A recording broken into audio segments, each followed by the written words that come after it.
Hello students, I hope you all are doing best. Class 10th में enter होते ही students को एक नया टॉपिक मिलता है, ट्रिग्नोमेट्री। उनको स्टार्टिंग से ये सब बोला जाता है कि ये बहुत हार्ड है, इसके क्वेश्चंस नहीं बनेंगे, एक्सेट्रा एक्सेट्रा। बट मैं आपको बता दूं, ये सब बकवास हैं, रूमर्स हैं। हम आपको इसके इजी से लेकर हार्ड तक सारे वेज बताएंगे जिससे आप इन क्वेश्चनों को आसानी से सॉल्व कर सकेंगे। So let's begin. I'm your online tutor Maruti Nandan Jha from Modulus.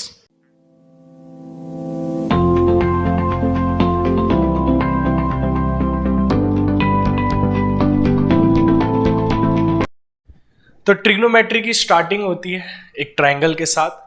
Triangle आपका होता है राइट एंगल ट्रायंगल।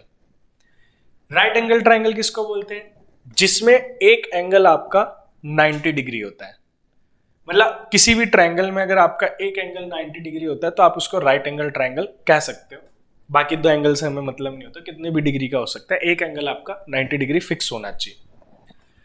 अब राइट एंगल ट्रायंगल में एक एंगल 90 हो गया। 90 की जो सामने वाली साइड होती है, जस्ट सामने वाली साइड, उसको हम बोलते हैं हाइपोटेनस। 90 की जस्ट सामने वाली साइड को आप क्या बोलोगे? हाइपोटेनस। बाकी बची दो साइड को एक ऑल्टीट्यूड जो होगा उसको आप बोलोगे परपेंडिकुलर। परपेंडिकुलर। और जो आपकी एक साइड बच गई उसको आप बोलोगे बेस।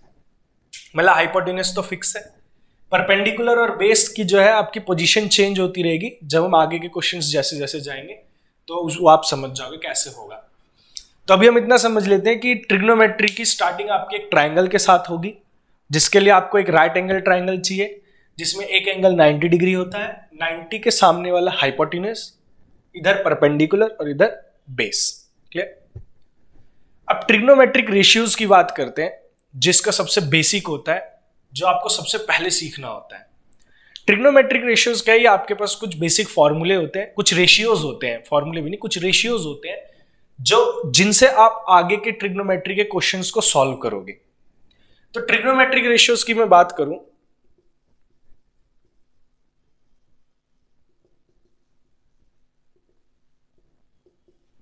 ट्रिग्नोमेट्रिक रेशियोज की बात करें तो हमारे पास 6 ट्रिग्नोमेट्रिक रेशियोज होते हैं। मैं आपको पहले 3 बताऊंगा, फिर बाकी की 3 की बात बाद में करेंगे। तो आपके पास शुरू के 3 जो ट्रिग्नोमेट्रिक रेशियोज होते हैं, साइन थीटा, कॉस थीटा और टेन थीटा।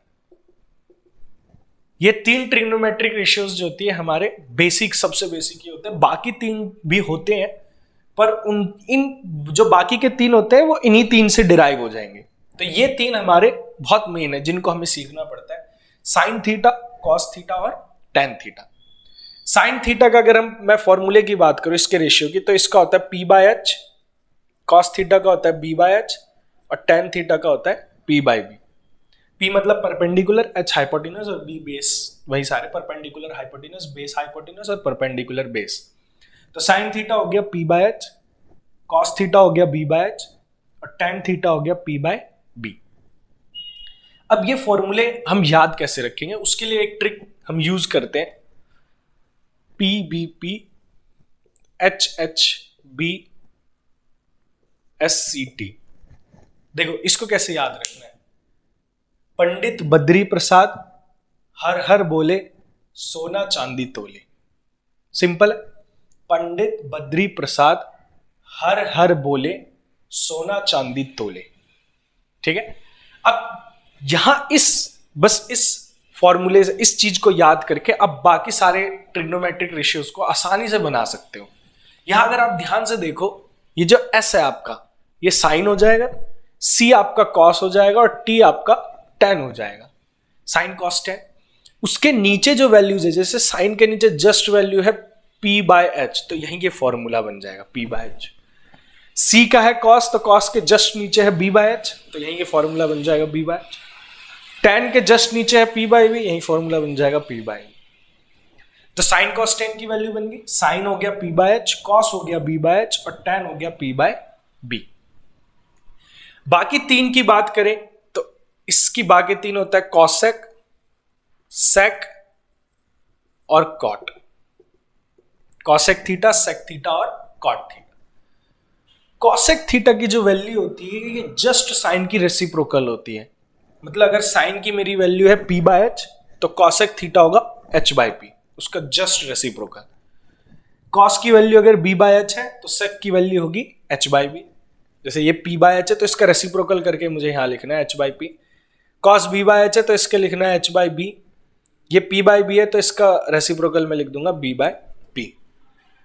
देखो यहां इस एक मंत्र से, मंत्री बोल लो इसको, तो इस एक मंत्र से हमने 6 के 6 ट्रिग्नोमेट्रिक रेशियोज हमारी बना ली।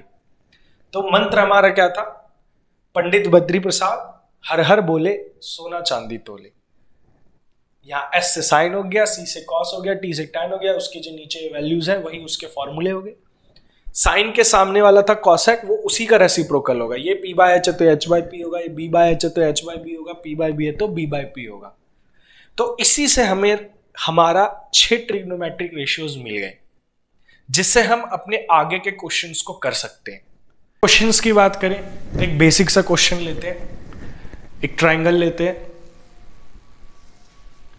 राइट एंगल ट्राइंगल, जिसमें एक एंगल हम 90 डिग्री ले लेंगे।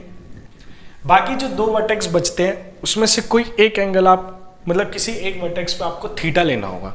मान लो मैं C पे थीटा ले लेता हूँ, C पे थीटा ले लेता हूँ, और जरूरी नहीं C पे ही ले, आप A पे भी थीटा ले सकते हो। तो इससे थीटा लेने से देखो होगा क्या, 90 के सामने वाला तो हमने जैसे देख लिया पहले ही कि वो हाइपोटेन्यूस होता है, वो तो फिक्स है, 90 के सामने वाला हाइपोटेन्यूस होगा।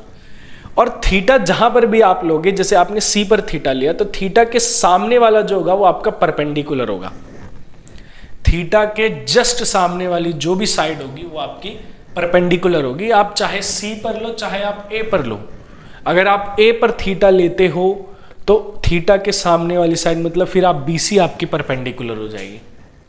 अभी हमने C पर थीटा लिया तो थीटा के सामने वाली साइड AB पे क्या हो जाएगी, परपेंडिकुलर हो जाएगी।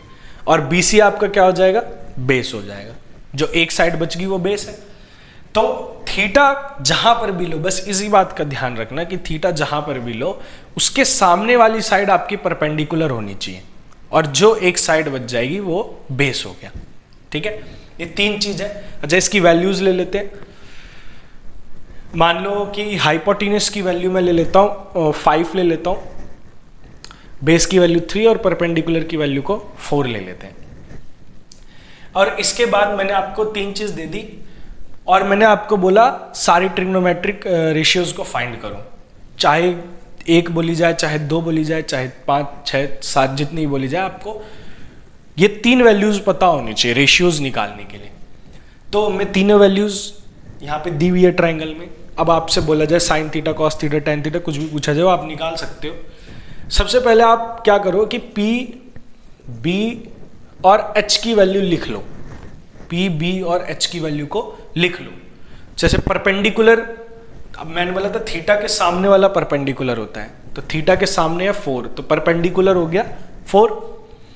बेस हो गया आपका, हाइपोटेन्यूस तो 90 के सामने वाला होता है, मतलब ये 5 हो गया, और जो बच गया वो आपका बेस हो गया। अब मेरे को चाहिए sign theta, cos theta, tan theta. Sign theta, cos theta और टेन थीटा चाहिए पहले।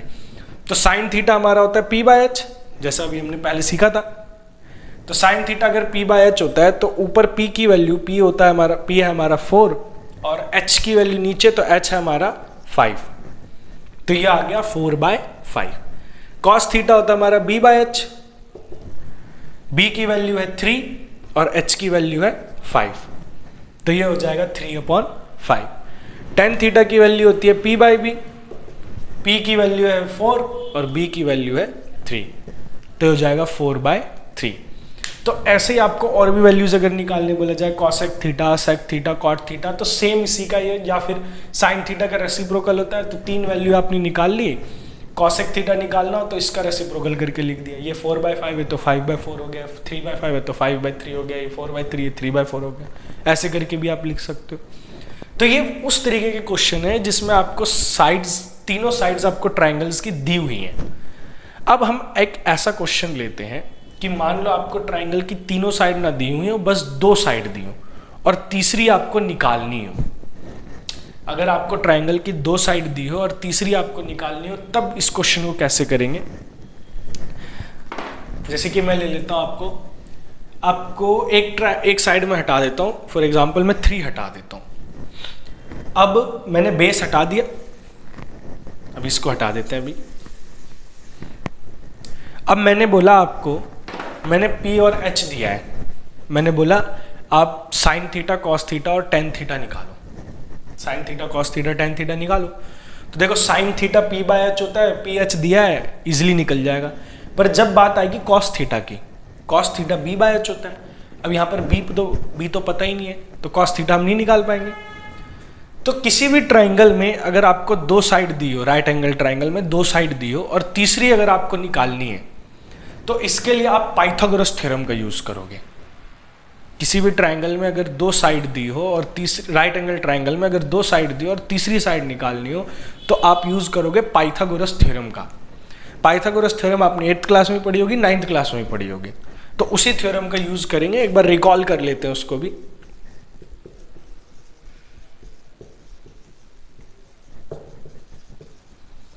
देखो पाइथागोरस थ्योरम का सिंपल सा फॉर्मूला है P square plus B square is equals to H square. P square plus B square equal to H square, perpendicular का square plus base का square equal to hypotenuse का square. तो P यहाँ पर इसमें value put करते हैं। P की जगह हम लिख लेंगे 4, बेस हमें पता ही नहीं है तो इसको B रहने दो। H की जगह हम लिख लेंगे 5, तो जहाँ जिसकी जो वैल्यू उसको पुट कर दिया। अब 4 का स्क्वायर हो गया 16, B हमें पता नहीं है, 5 का स्क्वायर हो गया 25।